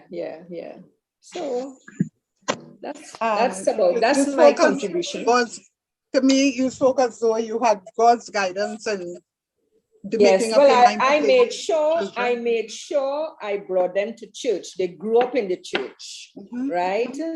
You know, so they are the ones now to benefit. They have benefited a lot, you know, and I that's one thing I prayed and asked God to help me to guide them along the right road. And very good, you know, and he did. Yes, he did. You know, and they know what they should do, you know. Very good. I like the fact that you set goals, you have them in goal setting. So they always had something to work towards. To work for, that's right. That is important in parenting. Yes. You know, I would say, yes. We are going to dinner, we're going to Hyatt to dinner, you know, so they know, wow, they're looking forward to going to Hyatt, you know, and, you know, teach them little things, how to eat properly with a knife and fork, and, you know, those, because you don't know where they will end up, so they must know the right thing, you know, they must know what they must do. Preparation for life. And for life, yes. And living, yes. Very good. Yes, I like the fact that you are still in touch with them, even though they are adults, and that you're free to offer advice. I want to congratulate you for being so brave. Yeah, true. Many of us not even adopted one. Yeah. So I think it was God's direction, and He guided you throughout. Yes. Well, my husband had died, you know, and I would have been alone and things. So I thought, well, you know, let me do something. You know. Yes. And as I say, I have no regrets. So how you think that differs from the normal parenting? It's what would make it different, rather than birth children, adopted children. What difference did that make in the way you parent them? If what did you say? If how would it differ in your parenting style? How you parented them? How would it differ from if you were parenting birth children? You mean my own? Yes. I think I would have done the same. You're getting licks the same way. You understand? I ain't holding back. No. I would have done the same thing. Yes. Did they have parents? Did they have like parents? Yes, they have a mother. And they knew, did they know her? Yes, they lived with her. Yes, yes, yes. Uh-huh. And I took them from her. Yes. So, You know, all right. I had an interview on television some years ago with Alison Hennessy, and she asked me about the children, and I said yes, I kidnapped them from their mother, you know. And she said to me, "You're on television, don't say that. Suppose the police come for you." I said, "Well, I will tell the police I kidnapped them from their mother." Good, what? Yeah. Good trouble. Good trouble. I take them, you know what I mean? Yeah, Yes, yeah. yes. And I'm sure they benefit. Yes, they know her. They know their mother. Yes. That is good. And Yes. they benefited from the kidnapping. Yes, They benefited of course. Yes. Thank yes. you. So you said there was a girl among them? It's a girl, yes, yes. She's a big girl now. Yeah. And how was it? How what? Go ahead. No, I said Parenting the boys and parenting the girl. Easier, anyone? They were siblings, you know, they are siblings, you know. But the boys gave more trouble than the girl, or the girls were more resilient, anything like that? Well, the girl, she no trouble. But the boys, well, you know, you have to talk to them, and the more ebullient, you know, yes. yeah. And I got them involved in the cadets, and very good. And you know, I'm going to note that. I'm going to note that to share with my students. Joining them in an organized group, very important. Yes. How you found that helped? Being a member of those organized groups. Discipline, lots of discipline. Yeah. So you would recommend? I would. Either the scouts or the cadets. Yeah. They were, and they all involved in music. They were in the school. They were in the school band. You know, so they were very involved in music, and so extracurricular activities. Extracurricular activities. Discipline also. Yeah. It helps with discipline also. Very That's good right. note. Yes. Very good to know. Yeah. Thank you. You're an excellent parent. Thank you well, very much. I tried. Anything else you would like to add before we move on? Anything else? Or? No, not really. I don't know how difficult it is now to adopt, but you might, I don't know, people are afraid to try it now, you know, because some children are so indisciplined, you know, and coming from various backgrounds and things. But it was good. I have no regrets, to be honest. I have no regrets. Yeah. So we want to thank you so much. We're thanking you for that, for helping with those 3 children, for being so adventurous, and for accepting our invitation to speak here and share these important points we have noticed. I see you develop some trust with them, even though you did a long time way about it, but maybe that was it at that time. That meant that it took the discipline in. And in addition to joining these extracurricular activities and the organized group, discipline was also instilled along with your whip. Yeah, I think it's because I grew up in the institution, you know. Yeah, I understand that. Yeah. We had discipline, you know. In my day, we had plenty discipline and order. Yes. We call it order. Yeah. Order. That's right. Well, it worked then. It worked then. We have other styles now, but it worked then. Quite so. Yeah. Thank you very much. You're welcome, done. And on behalf of the fellow panelists, the viewing public, St. Mary's on the whole, we thank you for that. We would say a very brave move. Well, I'm a St. Mary's old girl, you know. Well, I'm from, very good. That's the church. That's the church I went to when I lived in the home. So you emulated the qualities of our Virgin Mary. You emulated her qualities and extending care and love and compassion. So we thank you very much for that. Thank you too for having me. Yes, thank you very much. I want to thank Reverend Danielle Pontiflet. Oh yes, we should thank her for she's the one. Yes, she invited me, so I want to say thanks to her. Right. Thank you, Reverend Pontiflet. Thank you. Thank you. Yes. So Brenda. Yes. Have a pleasant evening. Thank you, my dear.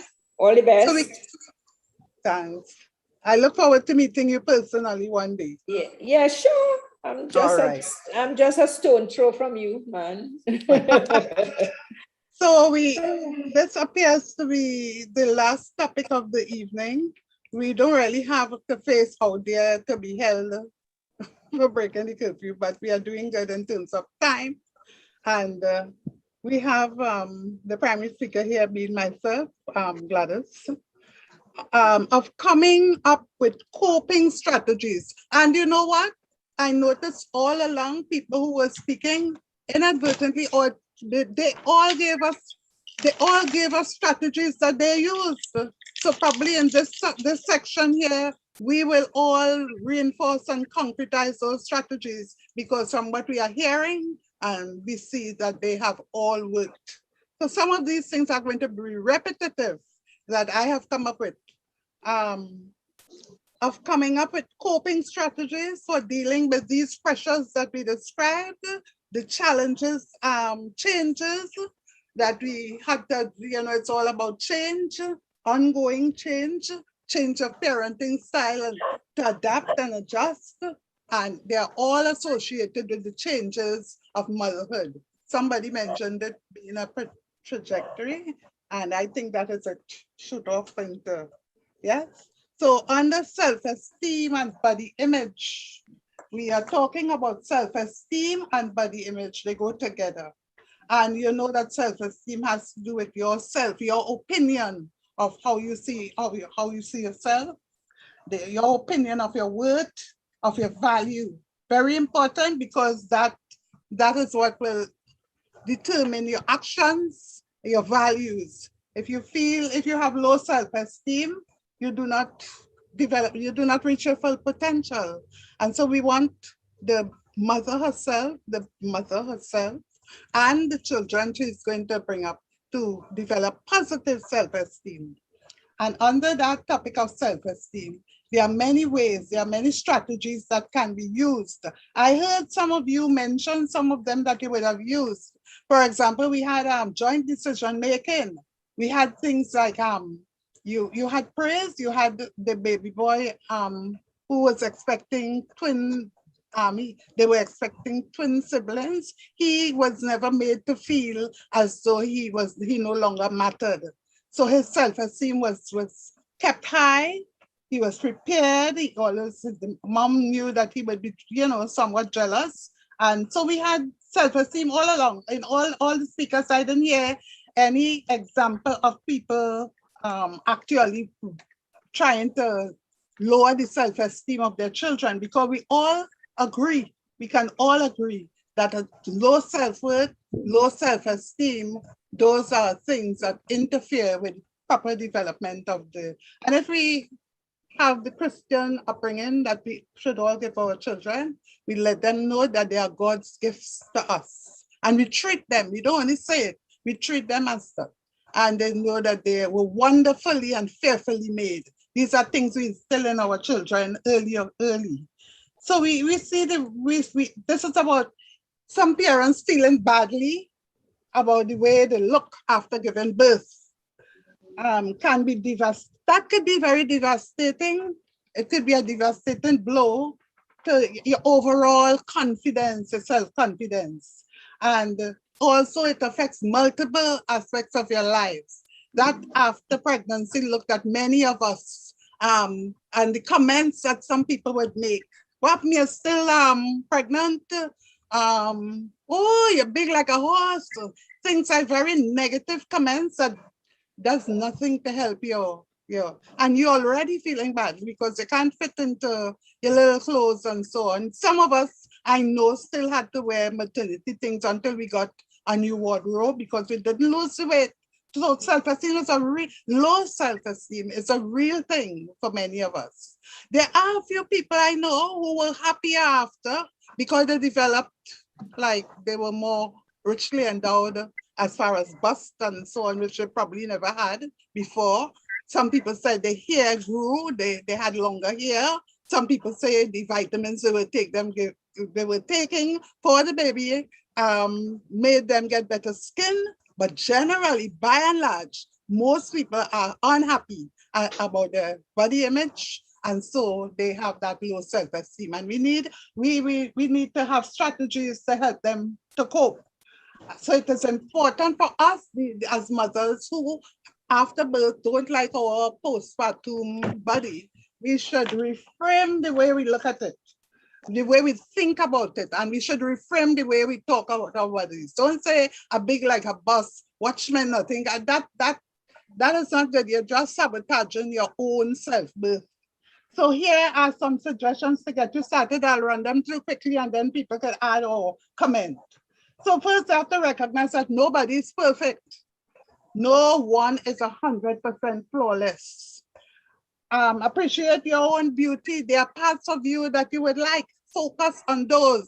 The tummy that is a bit stretched with stretch marks or whatever, we'll use the cocoa butter, whatever they recommend, we'll work on that. But for the meantime, try to think about the parts of you that you like. Because as a Christian person, you would have known that God don't make junk. There's some reason you are here, there's a purpose you are here, and there must be some parts of you that you like and appreciate. So focus on that.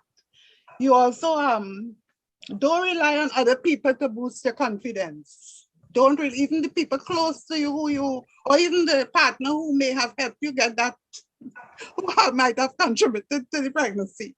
He may not boost you in the way, but you have to first exude confidence to attract positivity. It's hard, it's very hard, but you can't rely on them. You have to build.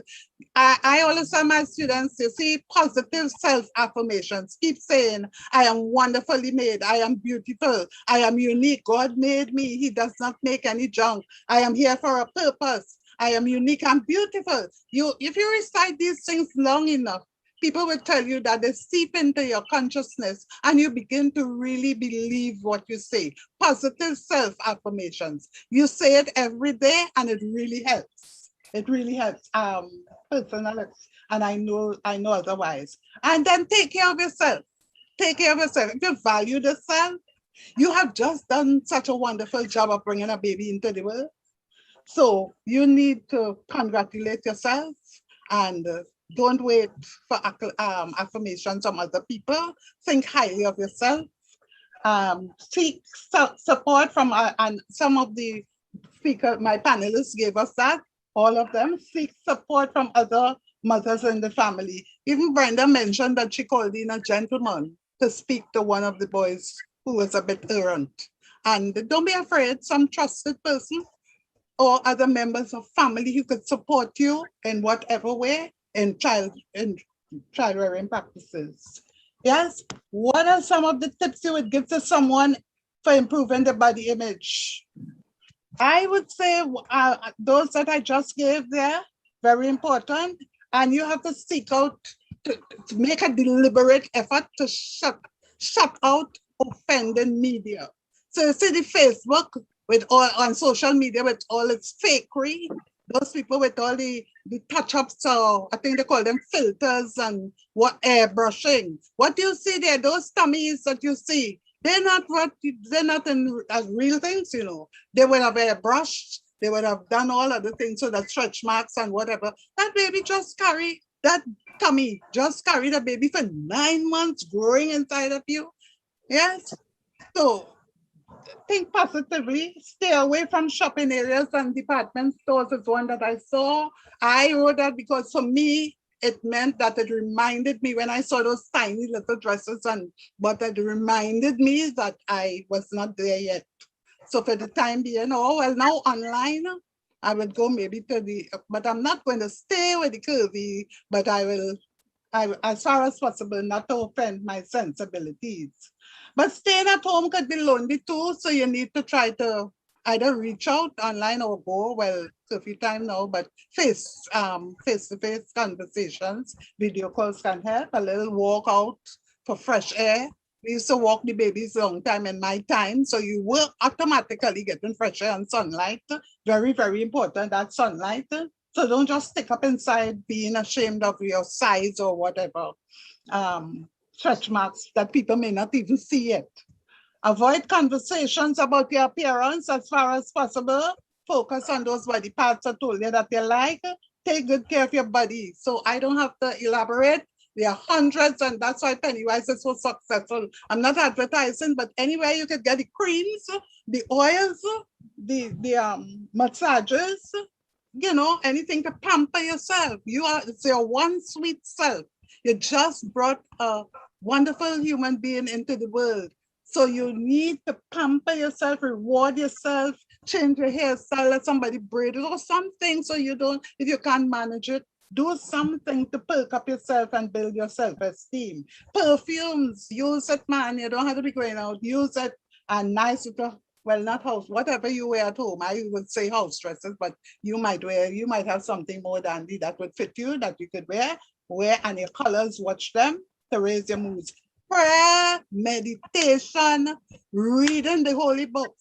I can't accentuate that more. If you're feeling so badly about yourself, all consolation, all reinforcement, all forms of hope, the Bible, your holy books. Attend the online services too. We have them and they help. So prayer is important daily and more than once too, because you have an extra human being to pray for. Meditate as far as possible. Meditate on the words written there. Sometimes you get a nice sermon too. You meditate on the scripture verse and sermon. Also, that they give you inspiration. And I would like to say sometimes you do some deep breathing. I now started that 4-7-8 method, and it works not only for right after you have the baby, but throughout.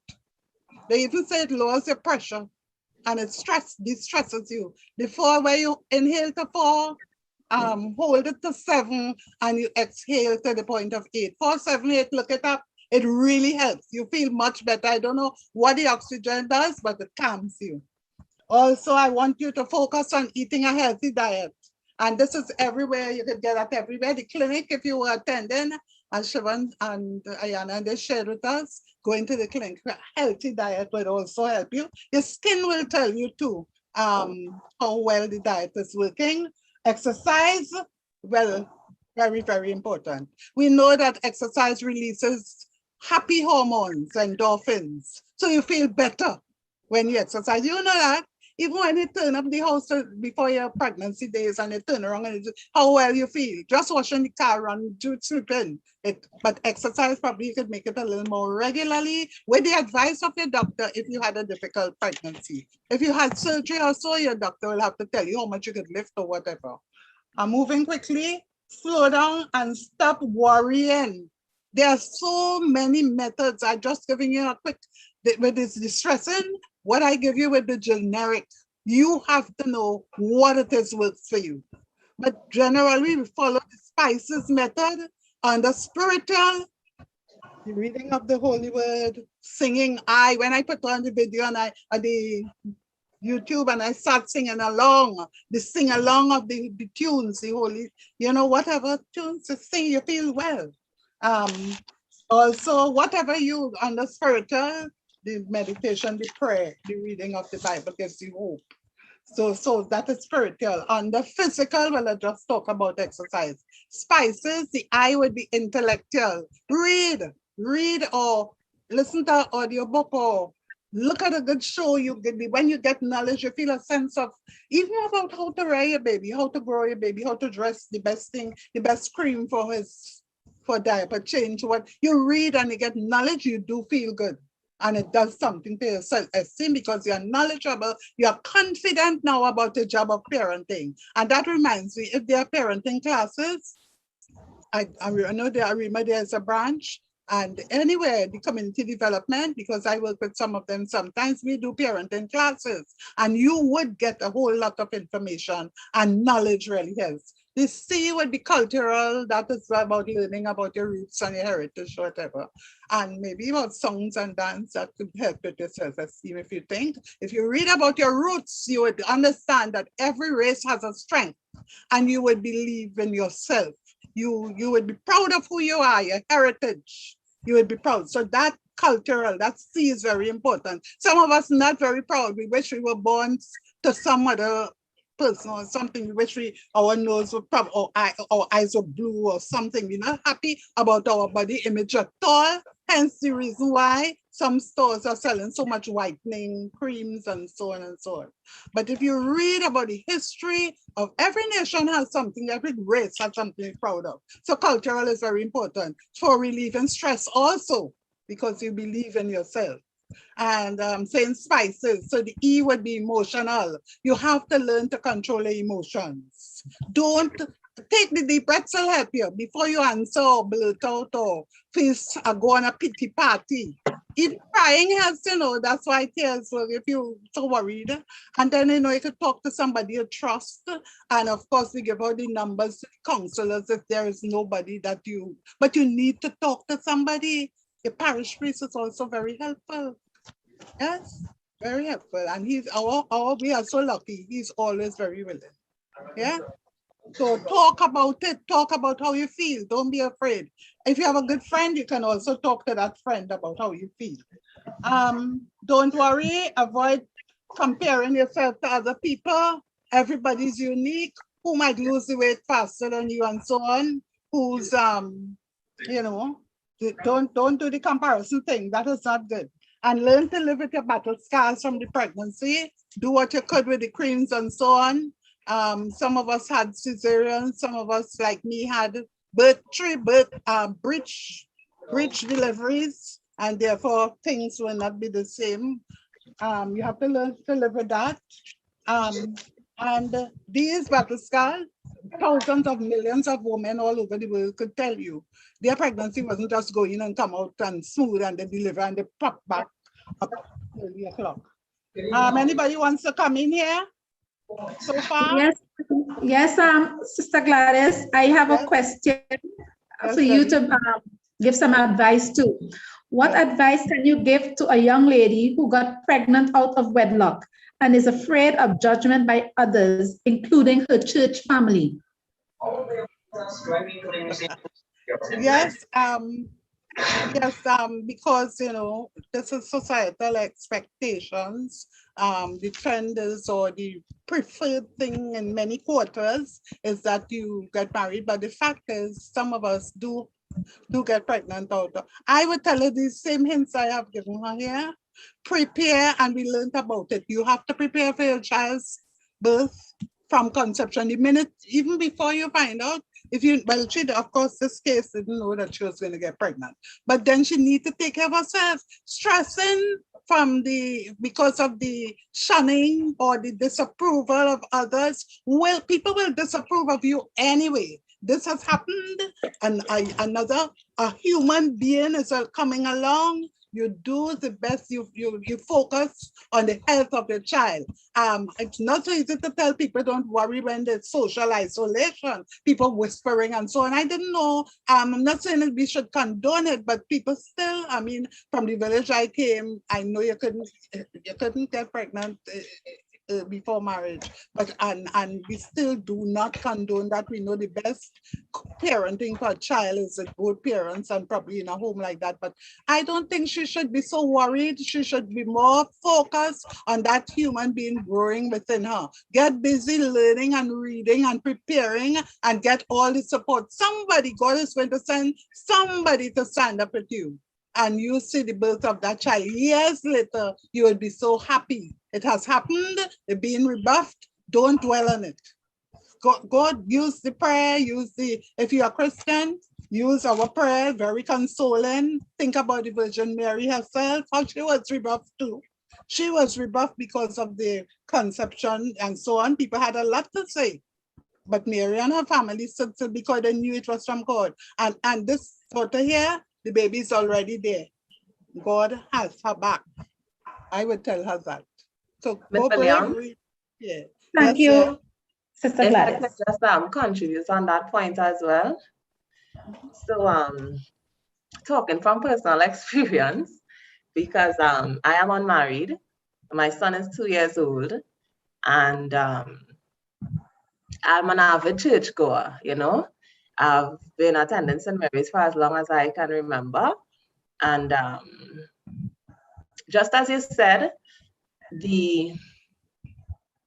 what is recommended would be for persons, especially Christians who believe in the word and so forth, persons to become married before they become parents, you know. But we have been seeing, you know, from time immemorial that there are circumstances where people, women end up pregnant outside of wedlock. And I do want to say that in my own experience, even as a teenager attending church, there would have been some of my contemporaries who would have found themselves in that position. And I'm speaking for my own church because that's where I have the experience, you know. I want to say that we have come a long way, you know.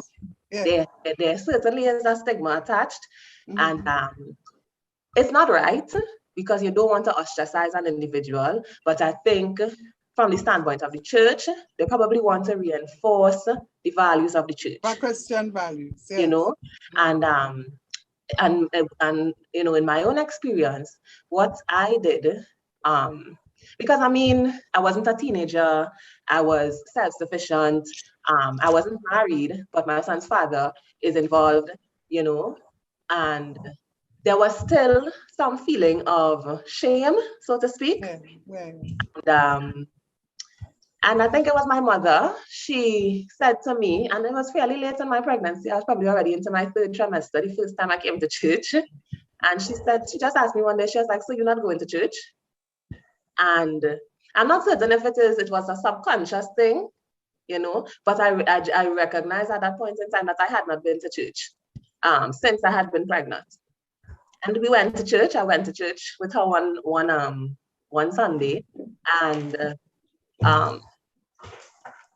as I say, we have come a long way. So, the reaction was not, I guess, as bad as I probably expected it would have been, but there were reactions, you know.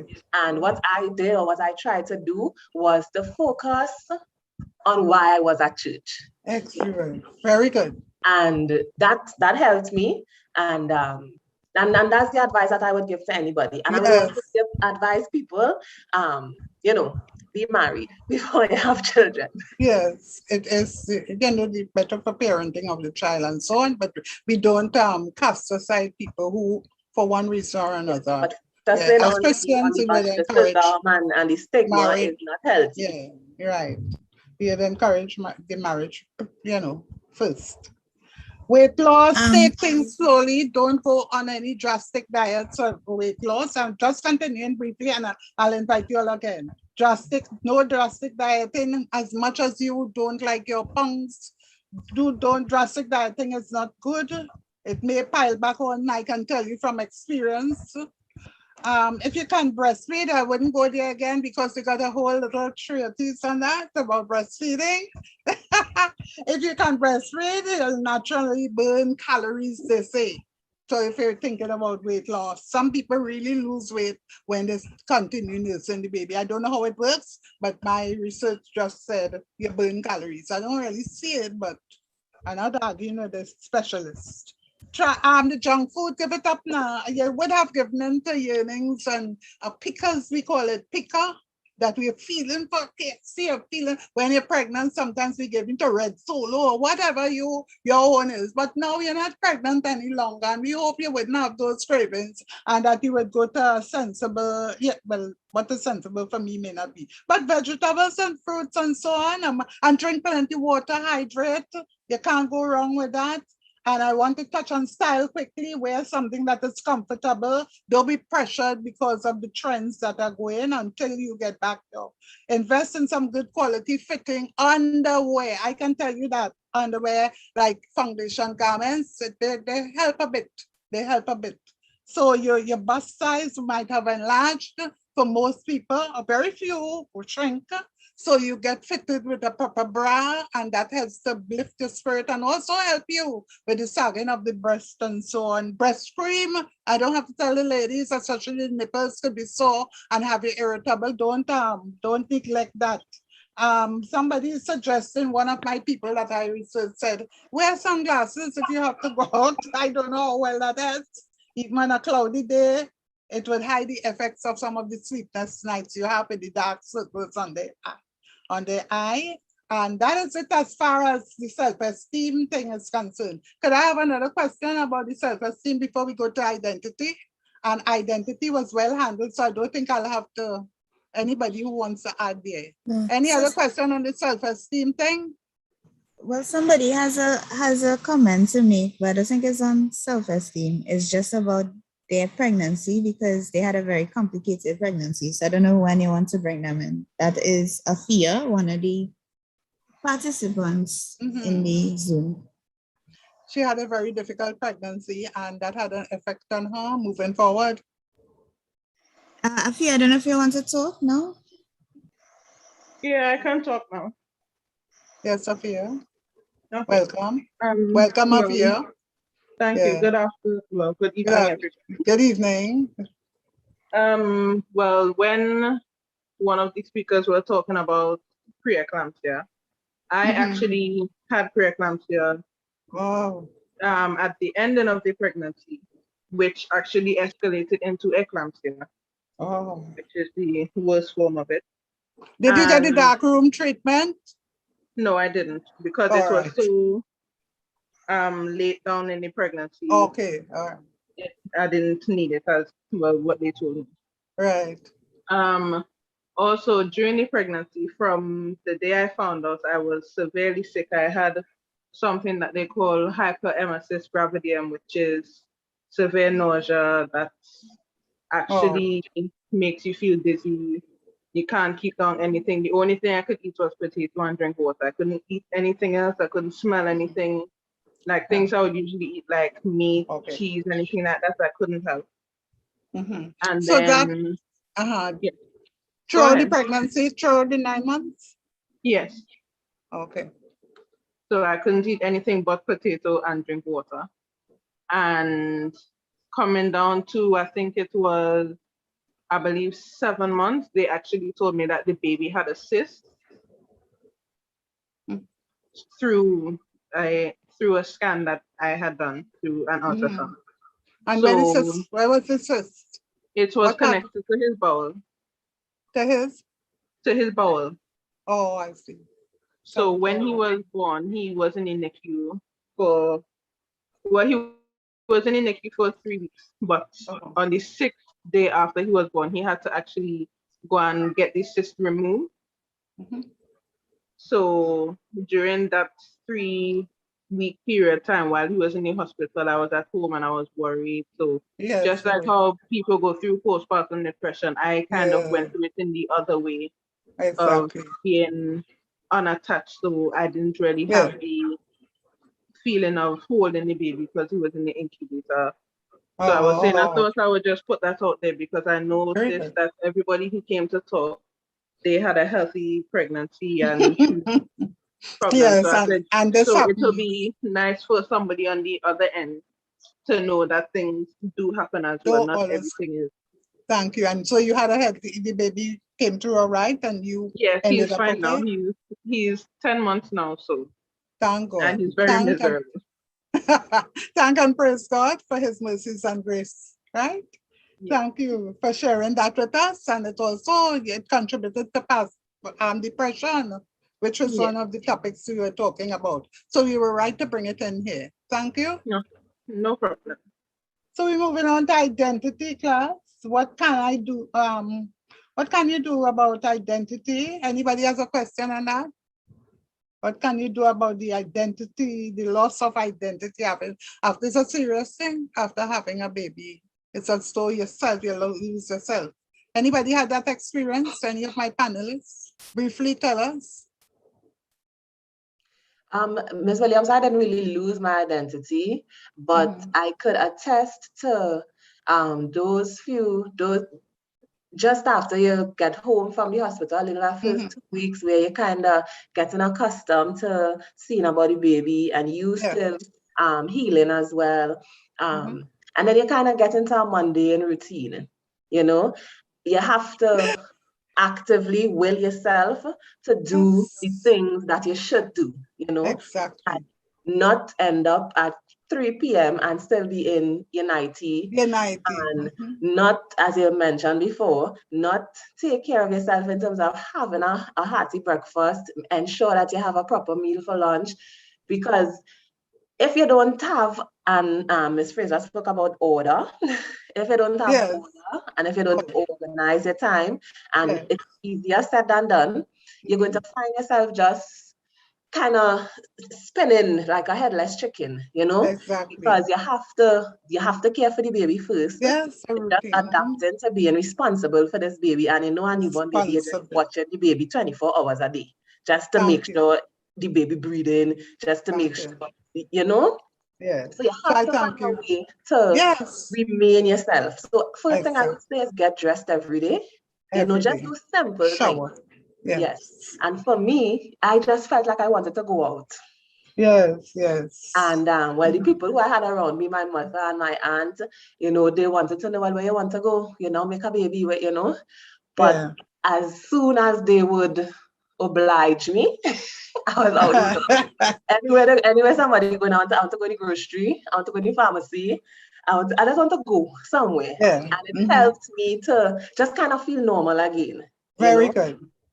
So I'm glad you mentioned that. Yes. Oh, yes. Because self-care doesn't only mean focusing on your appearance. What you are saying about getting out and self-care means taking time for anything that improves your physical and your mental well-being. So that going out you mentioned is a form of self-care, right? So I'm glad that you mentioned that. Even if it means, as you say, going for a break there, or having a nice long shower, bubble bath, shampoo, whatever you do, and that brings us to the Me Too time at the end. It could be very easy, we say, to just give up and feel pity party and not take care of yourself. And you know, I need to mention this. When you mentioned about nutrition, it reminded me that if you don't nourish yourself, that quality of the milk for your baby, you are robbing your baby of vital nutrients. Nature has a way of pulling from you to make sure the child gets it. But then it would be so nice if you include foods with calcium and so on that the baby should get. So you ensure you have a proper, that's your way of making the baby get the nutrients. Now that he has come out into the world, your breast milk is the way you can give him some of the needed nutrients. I like the fact that I think it was Shaban mentioned that when she saw she wasn't having enough milk to give the baby, she quickly supplemented, and that is important. It is adjusting. It's all about change and adjusting. So you need to remember, even your identity changes, you know, that is, we are on the topic of identity now. So I'm just running through them quickly, and I'm asking if you have anything to contribute to, because we want to, you know, bring this summary form. The identity of the person now, you find that the changes, so you are not, certainly not the person you were 5 years ago, and I guarantee you, you will not be the same person 5 years from now. You know, a multitude of experiences, different environments, people you would have met, situations, personal experience would have changed who you really are. You would have become, you would have grown, let's say, into another identity. So your identity is not fixed. And here too now, you have gone through the birth process and so on, and you are now full-time mother outside seeing about this baby, and you need to adjust and move on and don't get into a rut, as Diana just reminded us. Give yourself a new goal. That's another way you could avoid. Give yourself a new goal, whether it be reading a book, listen to audiobook, something to do to give you that sense of identity. Reconnect with your spouse or partner, the father of the child. Make sure that he is not alienated.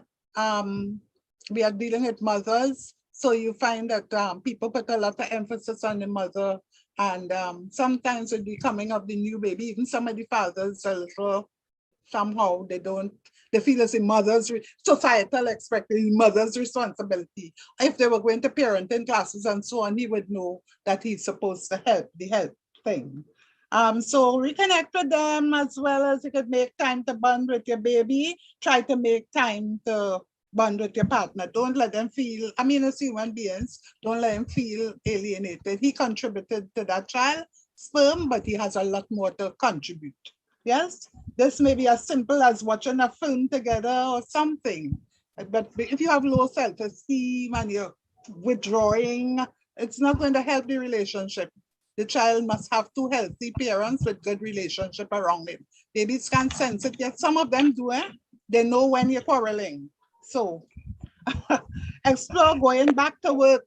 If it's an option for you, some people may consider going back to work as a way of feeling like yourself again. Some people may consider that. I would think a lot of people would want to go back now. In this here time where it's so hard to lessons, piano, ballet, swimming, just living. So a lot of people would want to go back, but it's a personal decision you would have to make. But going back to work, having to go back and conform gets you ready. I can tell you that. Even if the people gave you some maternity clothes, you would now, we won't be getting your post-partum clothes. So you need to get a new wardrobe and get back there.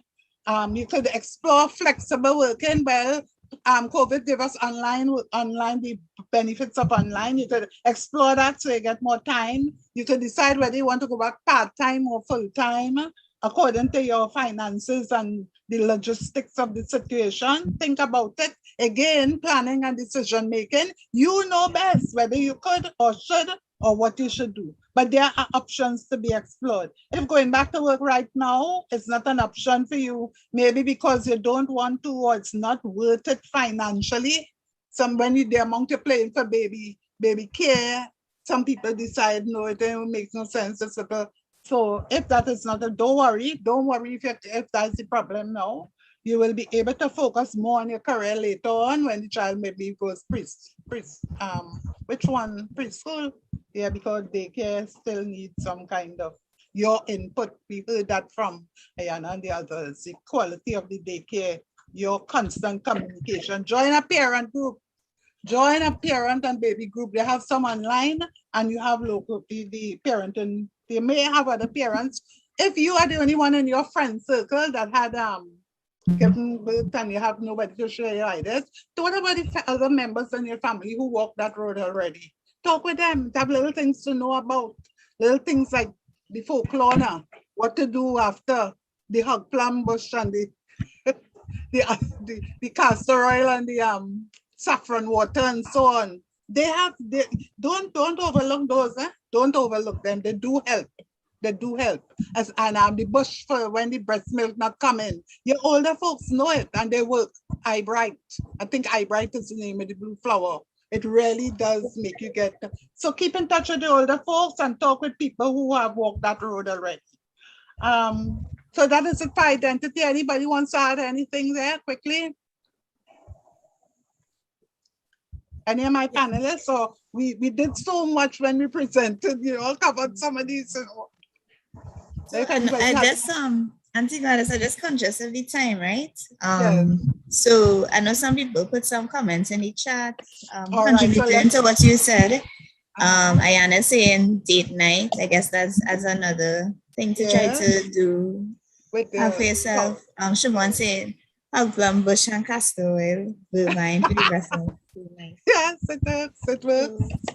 So I think we should probably start to wrap up now because I know we would have been here for a very long time. Has been very informative. So Auntie Gladys, if we could probably just summarize so we could send people. Yes, I want to thank everyone, participants, viewers, my panelists especially, everybody who worked behind the scenes. To even those who are working now behind the scenes, we have hosts, we have co-hosts, and so on. We have people behind the scenes operating and so on. Debbie, introduction, everybody. I think most of the points, some of them were reinforced and repeated throughout. Work-life balance, we would say that's the one we didn't touch. We would say that is a misnomer because it can't be equal. At half times work might get precedence, but half times family most often gets precedence. So it's not equal. It depends on the circumstances. And all those points we learned about the importance of Christ and God in our lives, prayer, meditation, all these things, bringing up the child with the right values. Communication was an important thing throughout, responsibility always, support of family members, trust, building trust with this thing. Consider different stages that the children go through and change your parenting style, which we could do at another session. Change your parenting style. It can't always be helicoptering around the child as they get older. In the teenage, as we heard about, they want their autonomy and independence, but always ask God for guidance. Just as our Virgin Mary did, we could read about her and take steps to how to parent, because there are basic principles for parenting that and the Bible gives us throughout.